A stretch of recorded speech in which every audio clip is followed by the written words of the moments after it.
Thank you for joining today's webinar, Ewe Nutrition and Management into Lambing.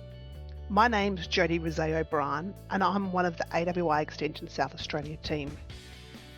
Today's webinar is supported by Australian Wool Innovation, the South Australian Sheep Industry Fund and the Department of Primary Industries and Regions. For more information about AWI Extension South Australia, jump on our website and we encourage you to follow us on Twitter or X and Facebook. A reminder that today's webinar is being recorded and we'll upload that to the AWI Extension South Australia YouTube channel in the coming days. We welcome you to revisit that and share it with others. Today's presenter probably needs no introduction to most of our audience is Deb Scammell from Talking Livestock. Deb is a livestock consultant at Talking Livestock in the Mid-North, where she assists producers with nutrition and production planning in their sheep and beef enterprises. She consults directly to farmers and runs industry courses and projects. Prior to starting her own business, Talking Livestock, Deb worked in the commercial nutrition space in several different roles covering technical, sales and national management. Deb graduated from the University of Adelaide with a Bachelor of Ag Science with honours in animal science and has also studied ruminant nutrition post-graduation. I'll hand over now to Deb. Thanks very much for the introduction, Jodie. So thanks very much for all sending your questions in because it's not only helped us tailor the webinar, but my feeling was tonight that we're better off sort of covering the basics for a shorter period so that I can answer all of your questions at the end. But what I'm going to cover through this session is we're going to talk about sort of where the ewes and feed is at the moment. I'll touch on sort of meeting nutritional needs. Obviously, there's probably varying stages of pregnancy with you guys that have dialed on tonight. I'll talk on minerals and vitamins just because it has been so dry. So, we've had a significant amount of time without green feed on most places, which is causing a few issues. And I'll also just touch on briefly feeding over lambing for those early lambers that are unfortunately coming into lambing in a fairly dry situation still. So, I don't even really need to put these pictures up, but I guess just going through, with the exception of a few areas that were lucky to get a storm cloud over them in the last few weeks, I haven't seen a lot of dry green feed, or been out of the dust much at all in the last 6 months. So I'm sure most of you guys are the same, which is why you're dialing in tonight. So, on the left, we've got relatively depleted stubble. So I guess stubble value, I thought was relatively low this year. We didn't have a lot of grain on most places, but I think realistically ewes have probably performed earlier better on stubbles just because we haven't had that rainfall that sort of leached nutrients out of the stubbles. But on most places now, I'm just seeing straw remaining. So, when you're down to standing straw, we're getting anywhere between sort of 3 and 5 megajoules per kilo without the leaf and other bits and pieces. So, it's well below maintenance when you get to that stage. So depending where you're at in pregnancy, you potentially need a fair bit of supplementary feed in that situation. Dry pasture's similar. So, ewes have done fairly well when they're dry. But as we get through pregnancy, we're definitely needing a little bit more than what they can offer. So, this graph's been put up plenty of times in the past, but what we've got is this twin line at the top.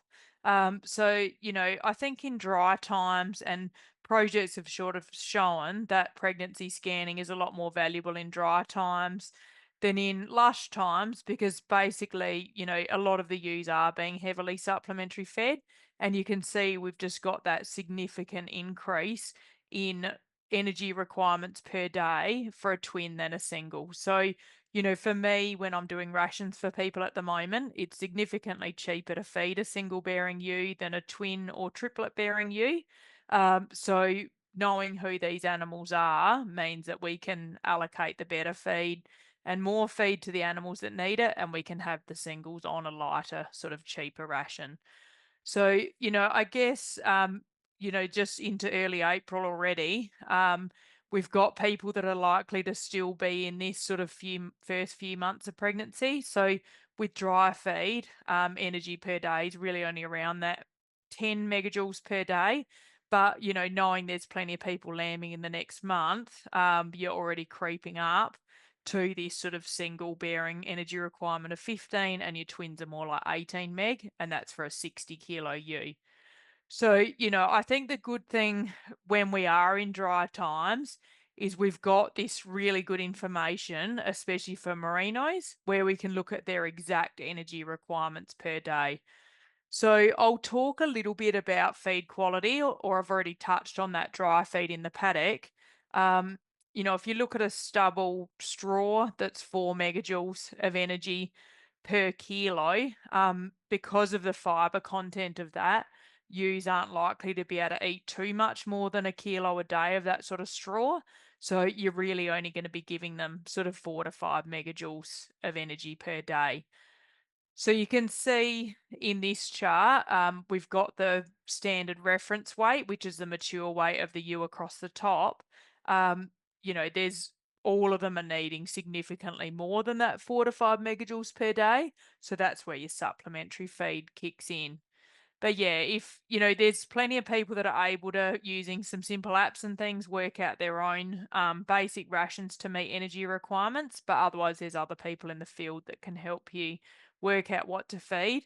The only thing I find easy in a year like this is there's really very limited paddock feed. So the maths actually is relatively simple when we're trying to work out how to meet energy requirements with hay, grain, silage, things like that. So, as an example, we've got a 60 kilo twin bearing ewe at 100 days of pregnancy. So sort of 50 days off lambing. So they're going to be a mid-May lambing ewe.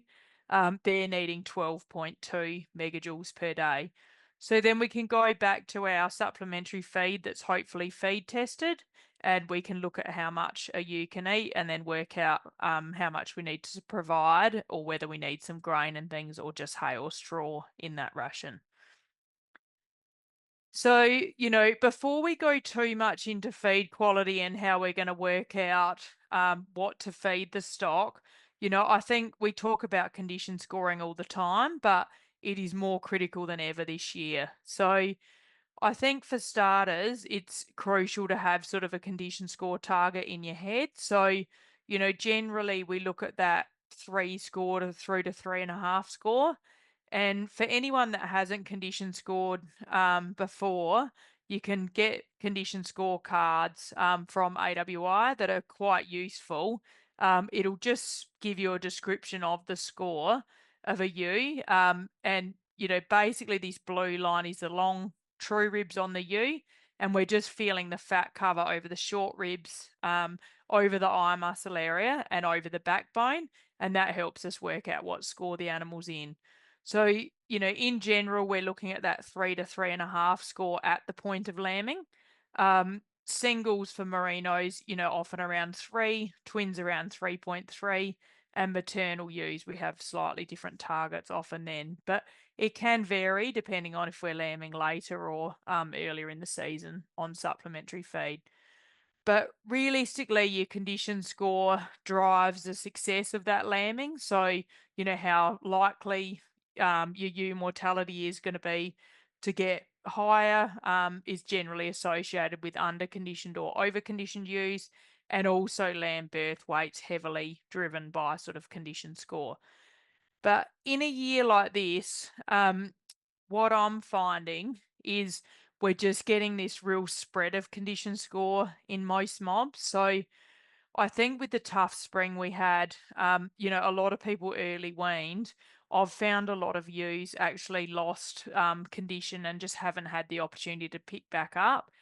So often they've just conceived a single, but they just are a bit of a tail through that mob. Or in other cases, we're just getting this tail emerge just because of the long period of time we've been supplementary feeding. And, sometimes it's associated with methods of feeding that we have sort of inadequate trough space or not quite enough area for ewes to all access. So, I encourage you this year, with my clients, I've just put dates in my calendar every 4 or 6 weeks. I'm trying to do a condition score, especially if ewes are locked up, but also just pulling off skinny ewes, once you get into that last month of pregnancy, it's really hard to pick up any ewe that's under condition score target. So you want to do it quite early once the rams are out, or around scanning. You can still make ration adjustments if you need to put on a bit more condition. So I'm just going to touch on some of the other nutrients we're looking at. So at the top of the triangle here, we've got the 3 critical things to keep ewes in the correct condition. So um, energy we spoke about is metabolizable energy, ME, at the top of that triangle.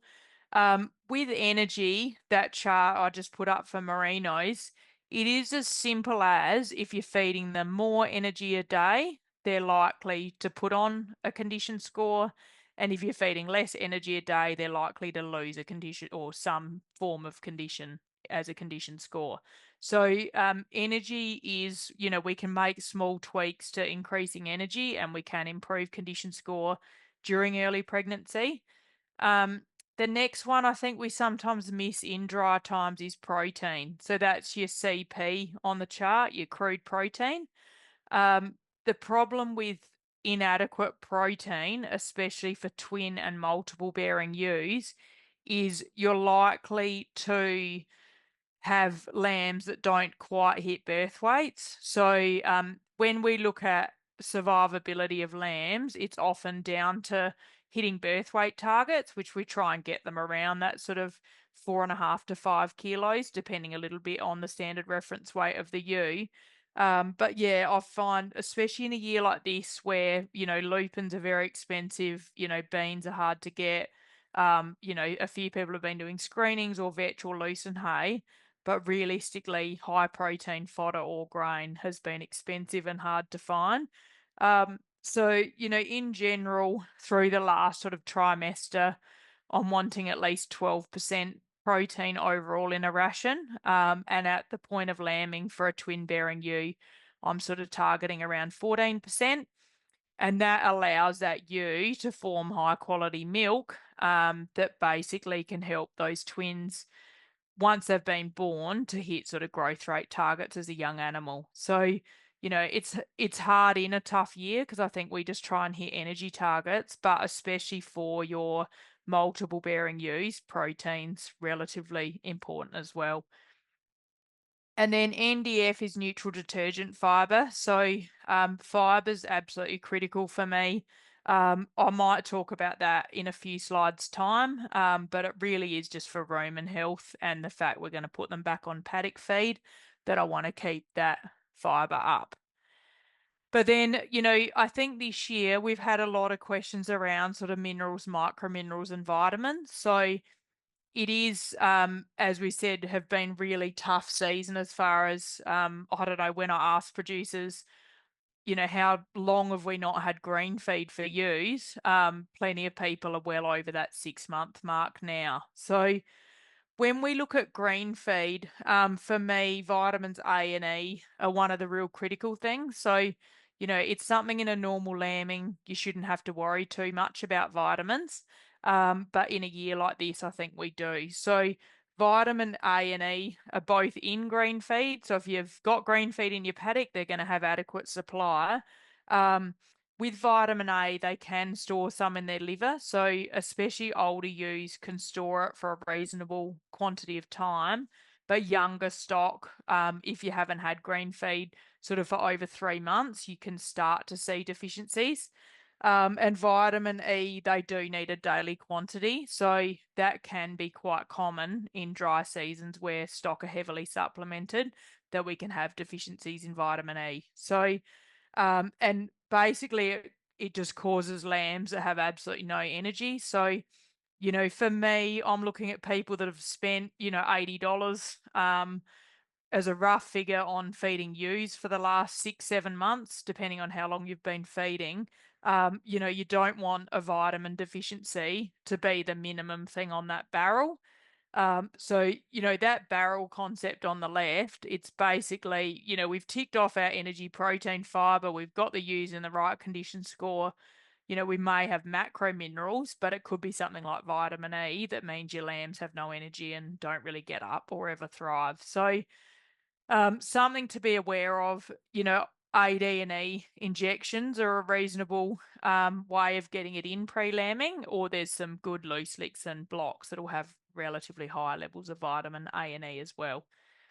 So, as well as your micro minerals, so your cobalt, selenium, copper, manganese, we don't always need to supplement with these things, but I think in years where we fed a lot of grain and hay, potentially we can start to see some micro mineral deficiencies, and they often affect sort of fertility, immunity, and things like that. So they can be relatively critical to a young lamb or to your ewes sort of going in and through that joining period. So, I think I talk a lot about calcium, magnesium, but just emphasizing, calcium's absolutely critical anytime we're feeding cereal feeds. So, if you're feeding cereal, hays, and grains, we've got very high phosphorus, very low calcium, and we need to always have calcium out. And then magnesium's also critical as we come directly into that lambing period. But yeah, I guess just looking at condition score and the main three things, but not forgetting about those vitamins and minerals, especially in a tough season like this.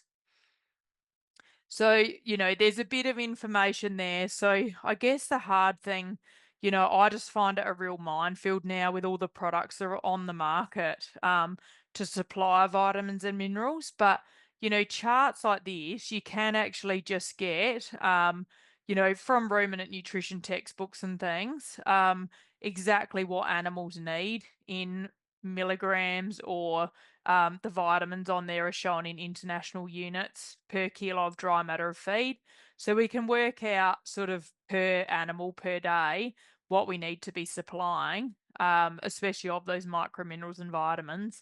And then, you can get someone to help, or if you're good at maths yourself, have a bit of a look at a few labels and you can start to see that there's huge variation in what some of these products supply.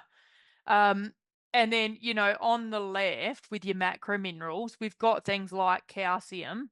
Dry sheep are only going to need that sort of 1.4 grams per kilo of dry matter. So that's per kilo of actual ration they're eating.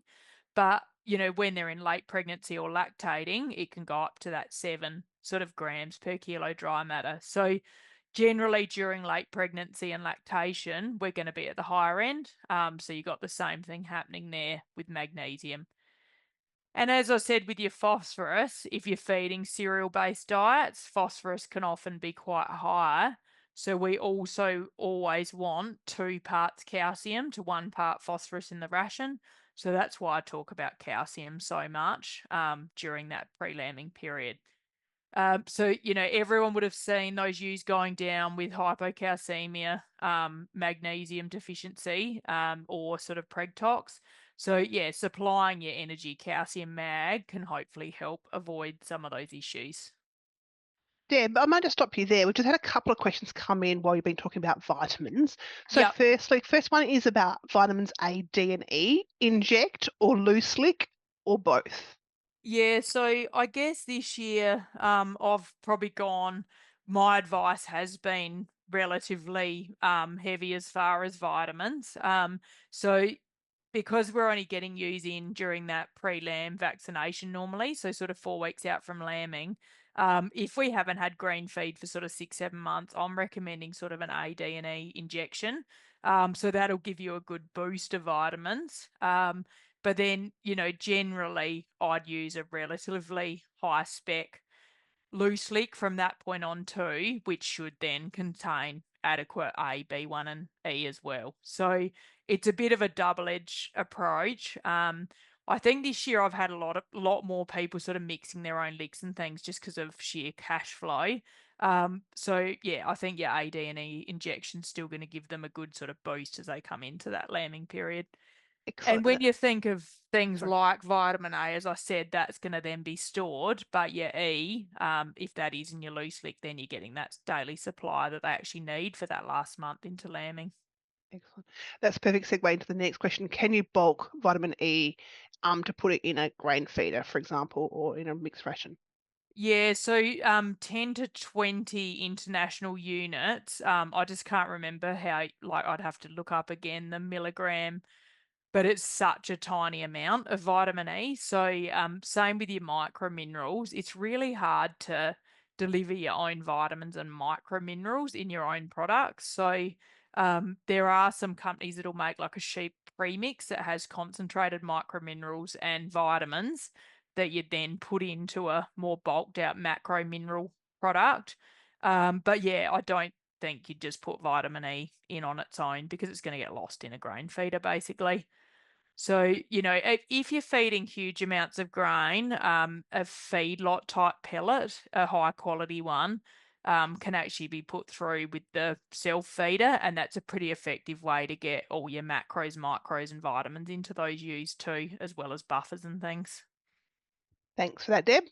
So I'm just going to touch on hay quality because it's been such an interesting year with hay quality, and obviously quantity's been a fair issue too. So, I think the positive is I feel like both Jodie and myself has talked for years about doing feed tests, and I've just found so much of this year's hay's come with a feed test, which has been absolutely amazing. So, I've had plenty of clients that unfortunately haven't cut any hay this year at all and have had to sort of purchase hay for the first time. The good thing for me is that, yeah, most hay on offer is coming with feed tests, so we can look straight away at that nutritional value and put a bit of a value on it. But, the positive is most of the hay this year has been very good quality. So when we look at protein energy, it's been very high, particularly in those sort of frosted crops that were cut. So, using this hay as an example, which I think was a mid-north cereal hay. We've got protein, of a cereal hay was sort of 11.2%. So that's very good. Like I'd probably expect, normal oat and hay would normally be sort of, 8 to 9, occasionally up near 10% protein. As you guys know, the crops just didn't get the height to them. So, any protein that was sort of in the soil has just been, gone through that limited sort of forage that's been growing. So it's helped push up the protein level of a lot of the hay crops. Um, Energy's been really good too. So remember with the chart I put up before, like a 60 kilo ewe needs 10 megajoules of energy per day to maintain condition score. So this hay, 10 megajoules per kilo dry matter of that feed. So, that a kilo of that hay in dry matter is basically giving a 60 kilo ewe its maintenance requirement. The problem is we've got the neutral detergent fibre, or that NDF figure of 51.1. So, if I can remind you of your 22 hay, which I can't actually believe that's all disappeared out of everyone's sheds. We never thought we'd be able to get rid of that hay. But, that was sort of 60 to 65% NDF, like it was very fibrous because it got so high and then a lot of it got rained on. A general cereal hay will be in the high 50s. So because the hay didn't get any height this year, the fibre level has been really low. So NDF figure helps us work out how much an animal can intake. So we've got sort of a standard equation we use to work that out. So I've done the math for you, but at 51.1% NDF, basically a ewe can eat 2.3% of its body weight of that hay. So a 60 kilo ewe is going to eat sort of 1.4 kilos a day. So at 10 meg, they're going to get 14 megajoules per day. So with most of the cereal hay that we're putting out, we're actually getting way too much energy from it. So dry ewes or ewes in early pregnancy are actually getting too fat on ad lib cereal hay. Where with a normal cereal hay, the fibre will pull them up and energy's often lower, so they'll be getting less sort of energy per day. So, I've been on a bit of a mission to find straw or 22 hay because until we get to later pregnancy, we don't really want 14 megajoules per day going into these ewes. So we're needing that sort of rougher, more fibrous feed to help water down the good hay. And then we've also got really high carb levels. So, it can have a bit of an impact on rumen function. So this hay's not too bad at 21%. I've had plenty of cereal hays come up at sort of 28, 29, 30%. So that's all of the sugars in the hay, and it just makes it really hot. And it can have a bit of an impact on the rumen sort of microbes. So, for me, I do a lot of sort of containment feeding with clients.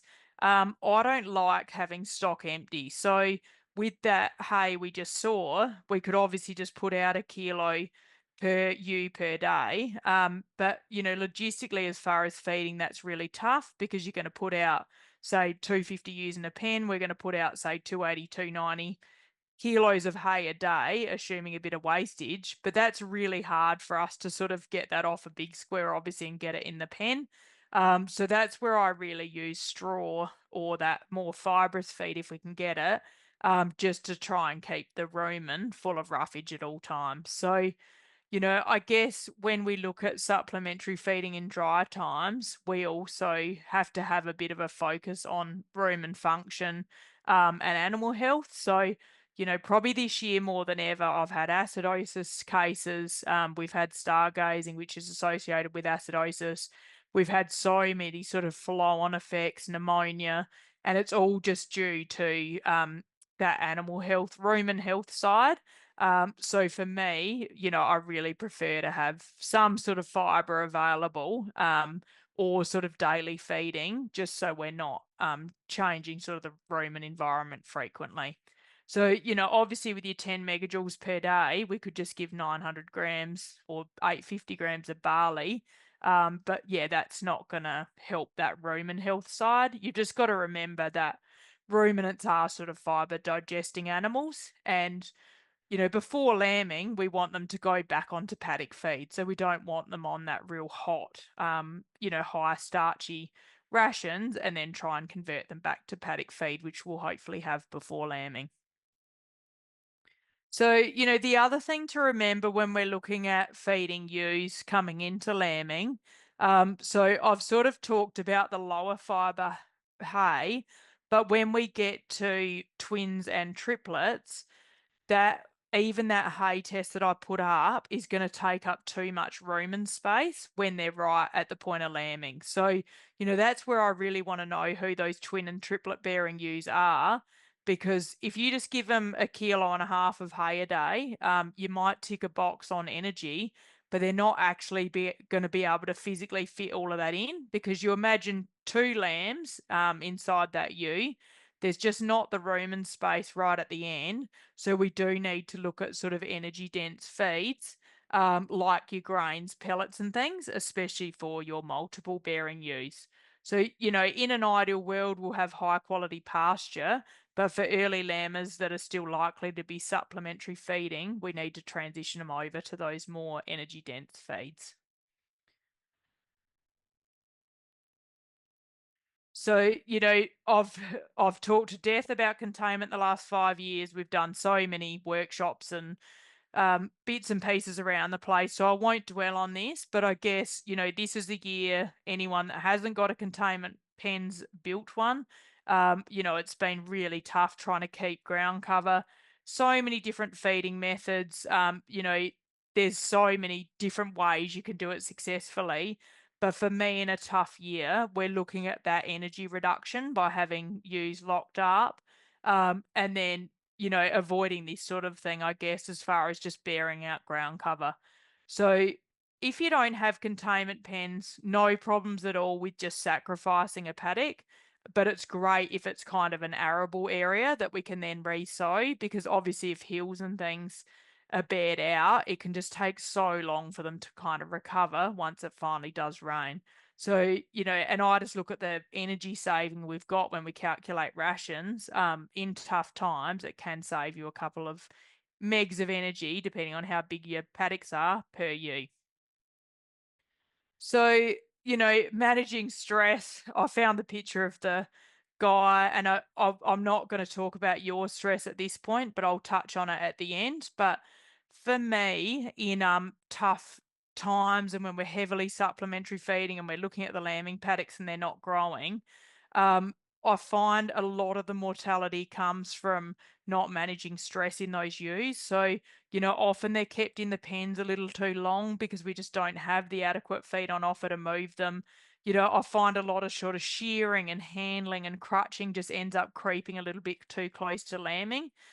So especially with your multiple bearing ewes, I don't want to be doing anything too stressful, in that last 3 to 4 weeks from lambing. And ideally, even with inadequate feed, if you're moving them a fair way, I still want them sort of set in their lambing paddocks 3 to 4 weeks prior to lambing.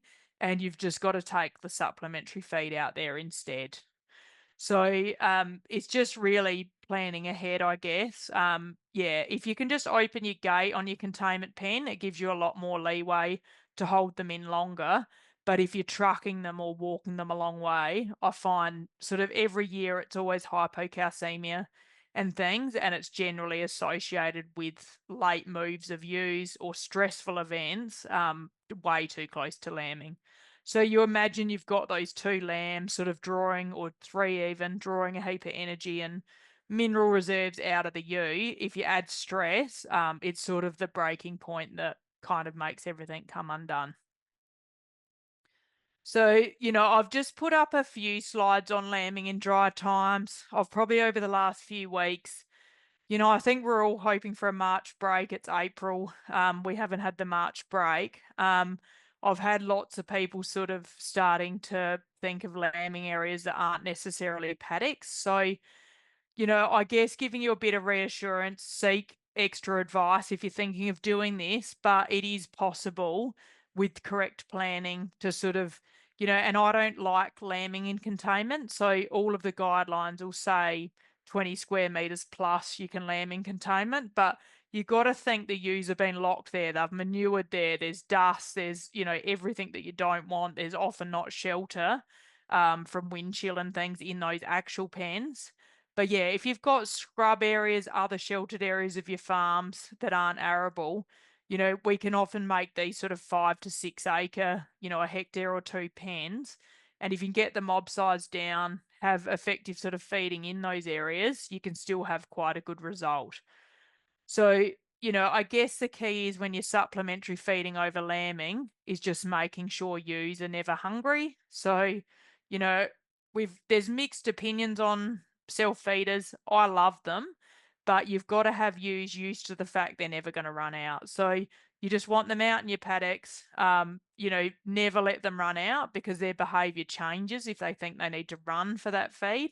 Where once they're comfortable that there's always feed there, they'll lamb down, they'll bond with their lamb for that 4 to 6 hours, and then they'll come over and get a feed afterwards.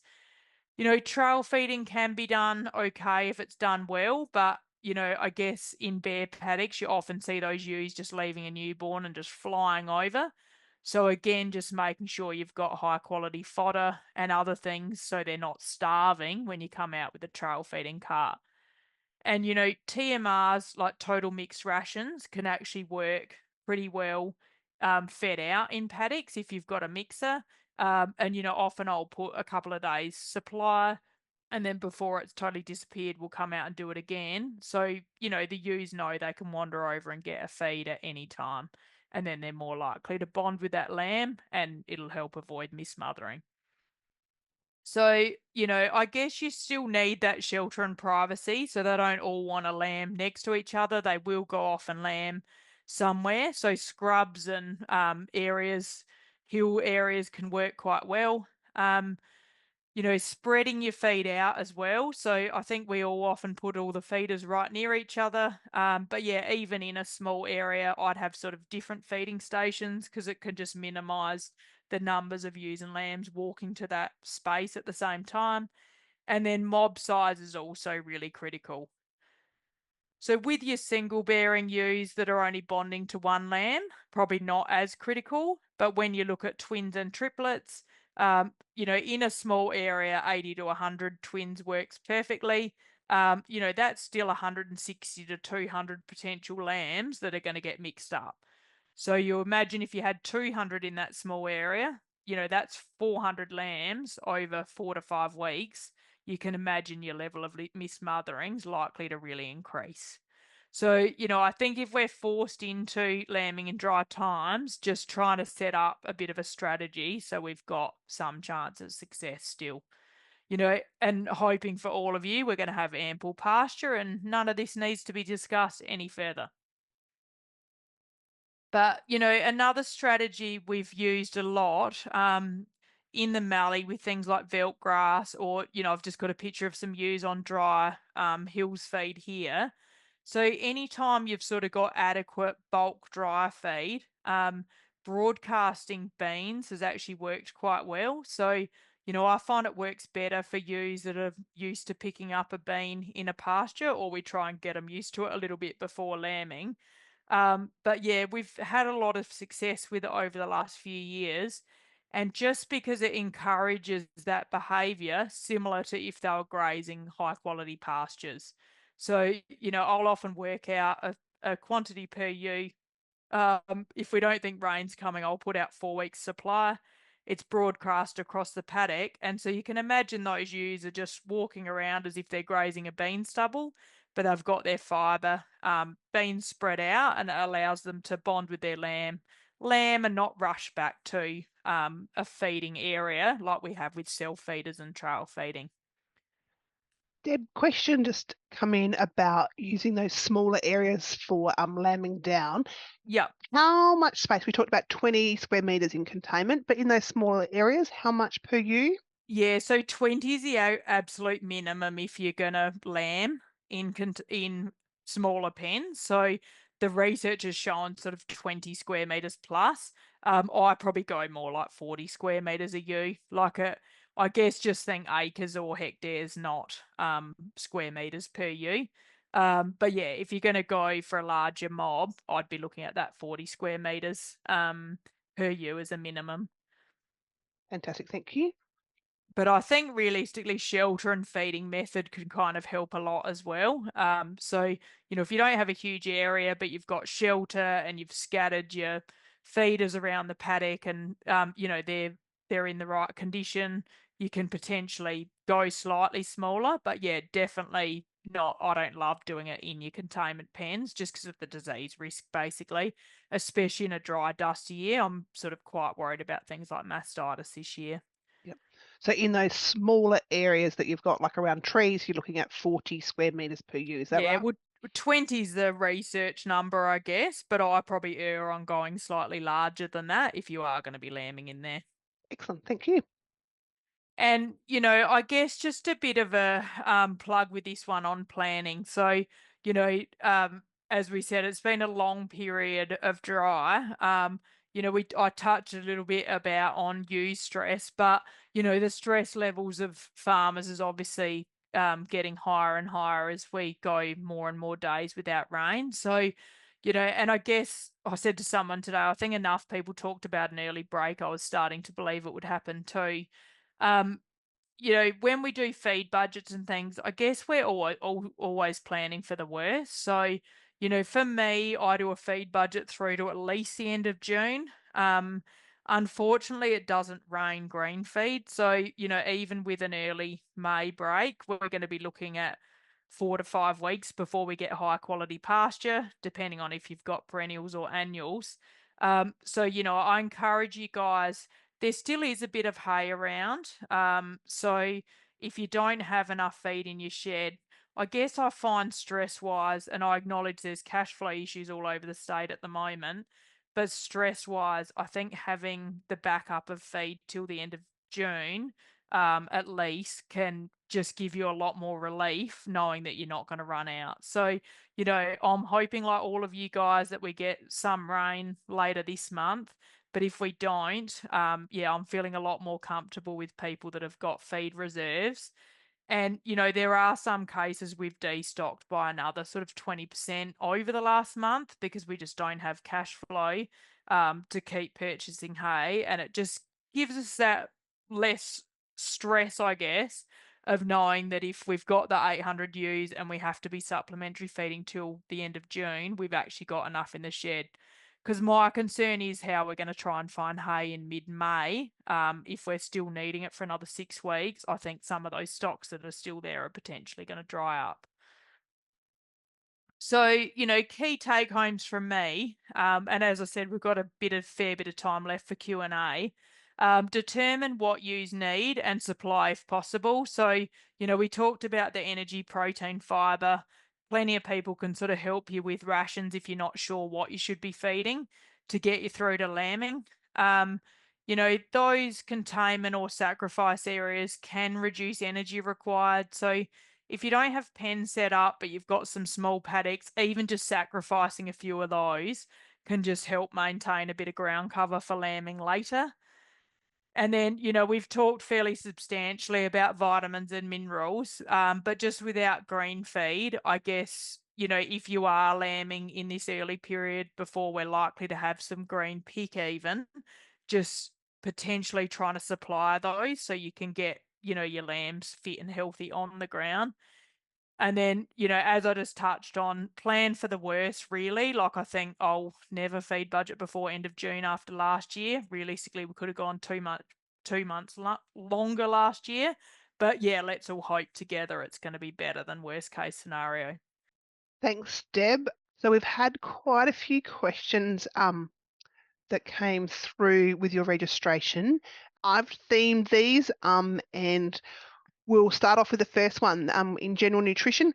How does new nutrition during pregnancy and lactation impact the lifetime production of a her lamb? Yeah, so when you look at things like wool, there's huge impacts of that fetus. So just on the wool follicle development. So what we find, if lambs are given inadequate nutrition as a fetus, they're likely to have lower clean fleece weight over the rest of their life. So that can sort of impact your ewe lamb replacements. But when we look at lactation, like, I think realistically, the lambs last season showed us what can happen when we've had a tough period of time through lactation. So, I've seen a lot of them come through feedlots lately. They're the lambs. So, lactation really drives that early lamb growth rate. So, what we found, they weren't growing very well. They missed targets by weaning. Often not everyone supplementary fed correctly over that weaning period or post. I've had a lot of issues with rumen development and lambs going correctly onto grain. But we've also had heaps of immunity issues. So we've had heaps of pneumonia, salmonella, like I've seen every health issue under the sun this year. And it really was just those lambs that had inadequate nutrition as a fetus and as a young animal and over that weaning period. Next one. This one's about, is a mix of lentils and barley adequate for, the question was feedlotting, but I'm assuming containment ewes while lambing, as well as lick blocks and hay. Yeah, so that's a pretty good combination. So as we said with the hay, we're almost needing more fibrous hay, but then as we get closer to lambing, especially with your multiples, you're going to need that energy dense feed like barley. Barley's varied a lot in protein this year, so I've had anything from 9 or 10% up to 16% protein. So if your barley's 16% protein, you potentially won't need a legume. But if it's a bit lower, or if your hay's lower protein, lentils or lupins or beans are a great addition. Yeah, and I think leek blocks we've sort of covered, so I'll leave that off. No worries. Next one. Should a buffer be added to grain in containment feeding if ewes have been paddock primed on grain already? Deb, we probably just need to explain what a buffer is before we get into that question. Yeah, so a Roman buffer, I did mention it briefly, but I didn't explain it well when I said about putting in a feedlot pellet. So Roman buff is something like acid buff, which is a seaweed extract, and it actually just helps the rumen remain alkaline, where if you've got grain overload, it ends up being quite acidic, and that's where you get acidosis. So your rumen buffers will just help neutralize that acid that can be produced with excess grain. So generally, I'm not too fussed about a buffer if you're sticking to low levels of grain. But, other years, 22, when we had sort of that lower quality hay, we were having to feed sort of a kilo of cereal starchy grain to some ewes. So yeah, once you start getting up over that 700 grams of grain a day, I start to think about using rumen buffers, which can be put in the self feeder sort of with those pelleted products. There's a lot of people that have been using wheat too, just because of availability of grain. So if you're using wheat, which is a lot more starchy and a lot higher risk, I would always put a rumen buffer in with that. Thank you. Next one. Mated 10-month-old merino ewes, should the nutrition be higher to allow them for their own growth through pregnancy or just treat like other ewes? Yeah, so your 10-month-old merino ewes, they're likely to be smaller. So when we look at that standard reference weight, you might have mature ewes at 70 kilos, your older ewes, and your ewe lambs might only be 50 or 55 kilos during pregnancy. So we definitely still want to feed them for growth. So you'd be looking at their daily energy requirement, and then we'd be giving them additional energy for growth. Sometimes it's not heavily different to the mature ewes just because they're a bit heavier, their energy requirements higher as well. But yeah, I'd definitely be doing a maintenance or standard pregnancy requirement for the fetus plus growth energy. Next one is we're moving on to some management questions. So, when's the best time to vaccinate, and how long can you store your vaccine for once it's been Yeah, opened? so 4 to 6 weeks prior to lambing's perfect. So, we make it work a little bit with management and when they're going through yards. But, if you're closer to 4 weeks, you do get that sort of vaccination transfer of immunity through to the lamb, which is what we're looking for with that pre-lambing vaccination. And when you look at Zoetis products, it's 30 days once the vial's been opened, but it does have to be kept cold and stuck with label sort of protocols as well. Great advice there. This is a great question. Is it advised to wean early, as per advice from 2024? Yeah, so I love early weaning, and like I always feel like in dry times it's just such a terrible time for us all to go through. But I feel like there's some learnings that are awesome from dry times, and I reckon early weaning's one of them because I pretty much had everyone across the board early weaning, and most people said to me we're going to do that every year now because the ewe recovery, in most cases, sticker scanning results have been pretty good again. Um, yeah, and it just allows you to allocate more pasture to those lambs rather than bring the ewes with them. So, depending on individual situations, but going a week or two earlier than you may have in the past, I think can work very well anyway for you and lamb. Excellent. This one's in relation to scanning. Is it worth scanning small mobs? So this person's got 100 ewes, and how do you find a scanner?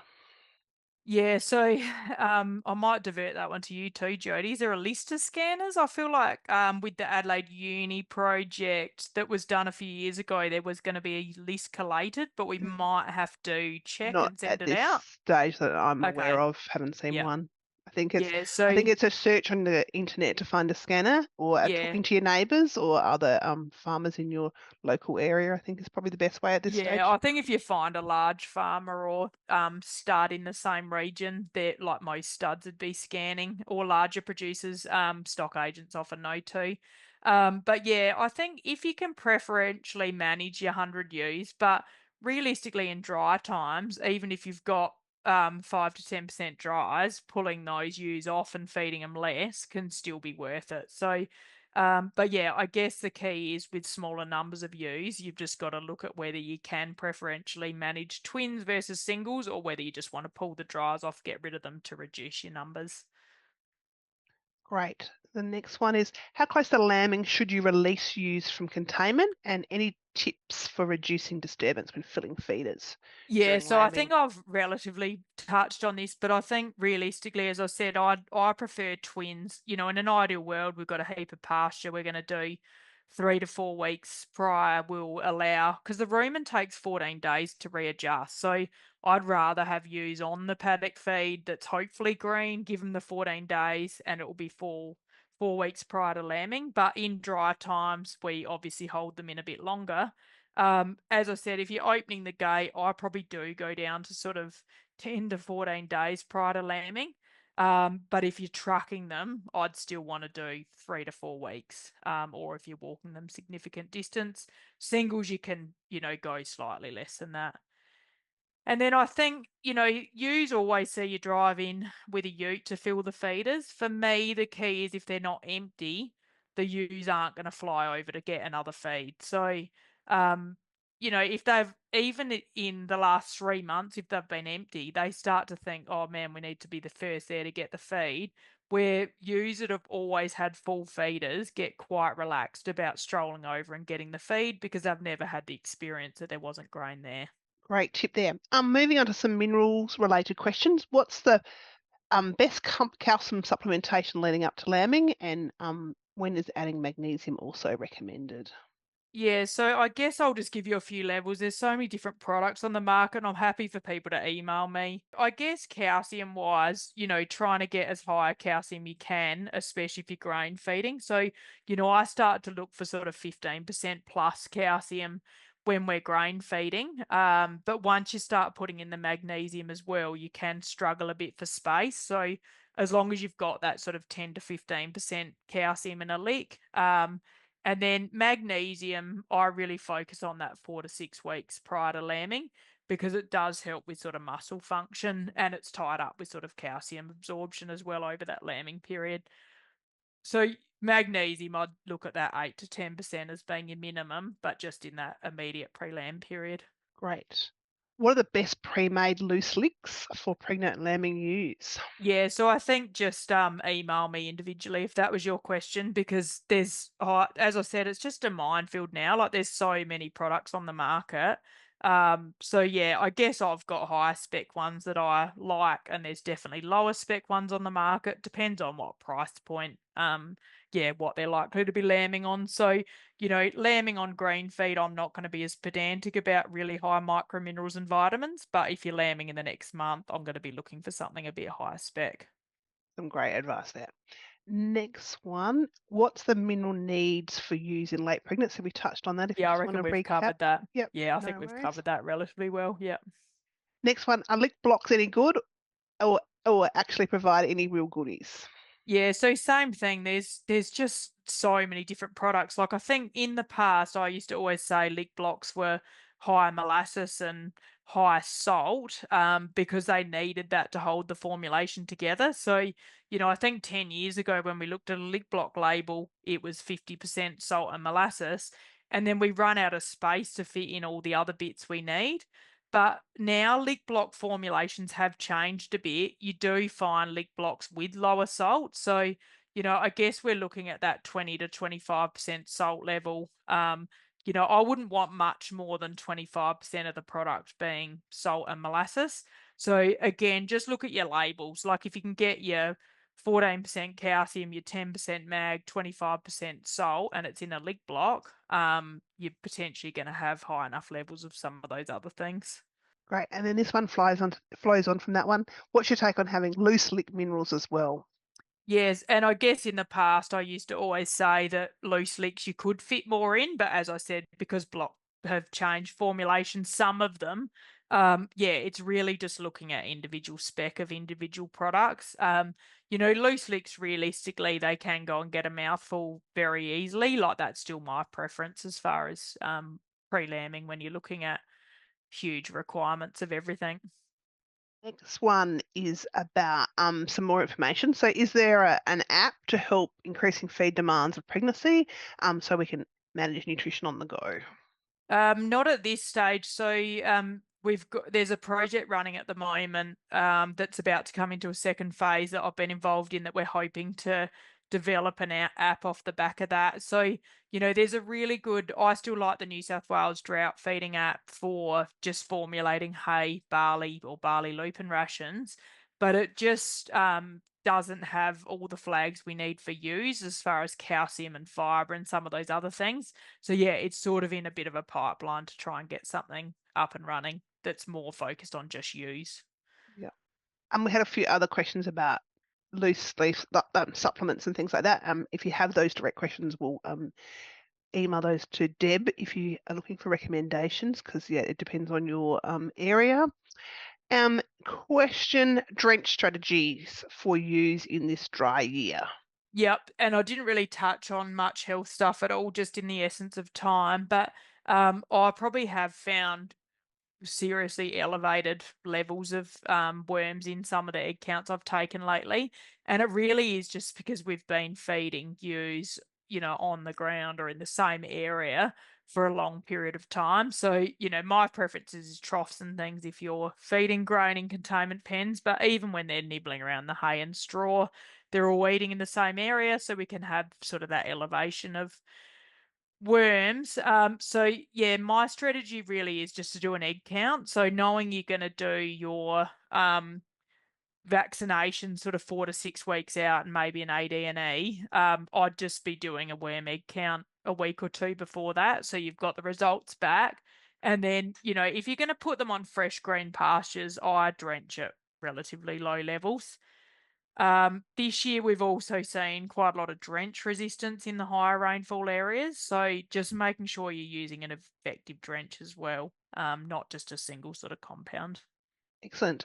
This person must have some silage. When's the most appropriate time to use that, during late pregnancy and late pregnancy and into lambing?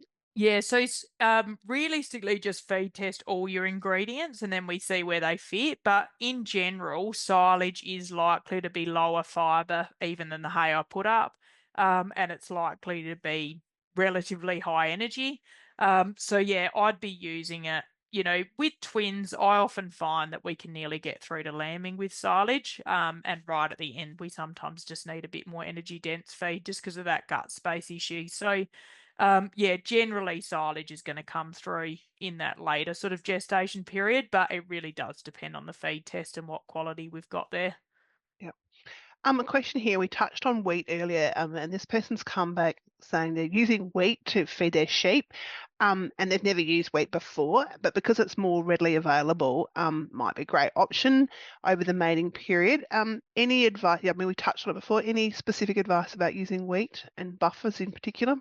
Yeah, so wheat is just a lot higher starch, as I said. So you've got a higher risk of acidosis. So in general, I'd start at quite low quantities a day. So usually barley, I'd start at sort of 100 grams per head per day with ewes that haven't had it. With wheat, I'd likely start at sort of 50 grams per head per day. With barley, often I'll just feed every second day if we're in early pregnancy. I'm probably more inclined to feed daily with wheat because it just allows the rumen microbes to remain adjusted to that really high starch ration. Make sure they're full of fibre before you feed them. So I wouldn't want them running out of hay or straw and then, 4, 6 hours later you put out the wheat. So you want that roughage in the rumen as well. And then, yeah, buffers. So good feedlot pellets have acid buff, which is my favourite sort of buffer at 10 kilos per tonne of feed in the pellet. So yeah, I want acid buff in a pellet with it if we can in quite a high amount, or you can put acid buff in with your loose lick in the pens. But yeah, I think once you start getting up to higher quantities of wheat, buffers are going to help and that daily feeding and the roughage. Excellent. Now, question about calcium. Is calcium an okay alternative to buffer, first of all? No, so acid buff contains some calcium, so it's kind of the other way around. Like calcium on its own is not going to, like lime isn't going to buffer the rumen. It'll help give you that mineral level. But if you're using a buffer like acid buff, that'll help supply some of your calcium. Excellent. I just want to draw your attention to the support resources and information that's out there. There's always support available through Rural Aid, Beyond Blue and Lifeline. Please utilise those resources if you need to, and reach out to those guys. AWI has a number of resources. Deb spoke about those. Feeding sheep in dry times, and we have Fit to Join, various other dry times resources or drought resources. I'm happy to post those out to you, including the condition score tables that Deb spoke about earlier. So please flick me an email if you want any of those resources. You can download them from the AWI website, but if you would like them in hard copy and haven't got them, please get in touch. Happy to post them out. I'll also sort of draw your attention to some of the stuff that's on our website through AWI Extension Was Sheep Connect. Deb talked about feed tests. I encourage you to have a look at the 10-minute talk that Deb has done on feed tests.